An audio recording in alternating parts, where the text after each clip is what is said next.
உங்கள் தந்தி1 தொலைக்காட்சியில் தினமும் ஒரு சர்ப்ரைஸ் மாலை 6 முதல் 7 மணி வரை காணத் தவறாதீர்கள்.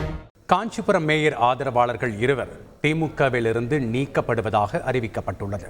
காஞ்சிபுரம் மாநகராட்சி மேயர் மகாலட்சுமி யுவராஜுக்கு எதிராக திமுக மற்றும் எதிர்க்கட்சியை சேர்ந்த மாநகராட்சி கவுன்சிலர்கள் 35 பேர் நம்பிக்கையில்லா தீர்மானம் கொண்டுவர கோரி போராட்டங்களில் ஈடுபட்டனர்.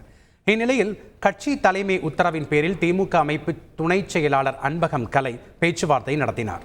மேயரின் தீவிர ஆதரவாளர்களாக உள்ள காஞ்சிபுரம் மாநகர மாவட்ட பிரதிநிதி SP பிரகாஷ் மற்றும் மாவட்ட கலை இலக்கிய பகுத்தறிவு பேரவை துணை அமைப்பாளர் KR டெல்லிக்குமார் ஆகியோர் மீது எதிர்ப்பு தெரிவித்து கவுன்சிலர்கள் சரமாரி புகார் தெரிவித்தனர். இந்நிலையில் காஞ்சிபுரம் மாநகராட்சியை சேர்ந்த மாவட்ட பிரதிநிதி SP பிரகாஷ் மற்றும் மாவட்ட கலை இலக்கிய பகுத்தறிவு பேரவை துணை அமைப்பாளர் KR டெல்லிக்குமார் ஆகியோர் கட்சிக்கு அவப்பெயர் ஏற்படுத்தும் வகையில் செயல்பட்டு வந்ததால் அடிப்படை உறுப்பினர் உள்ளிட்ட அனைத்து பொறுப்புகளிலிருந்தும் தற்காலிகமாக நீக்கி வைக்கப்படுவதாக திமுக பொதுச் செயலாளர் துரைமுருகன் அறிவித்துள்ளார். உங்கள் தந்தி1 தொலைக்காட்சியில் தினமும் ஒரு சர்ப்ரைஸ் மாலை 6 முதல் 7 மணி வரை காணத் தவறாதீர்கள்.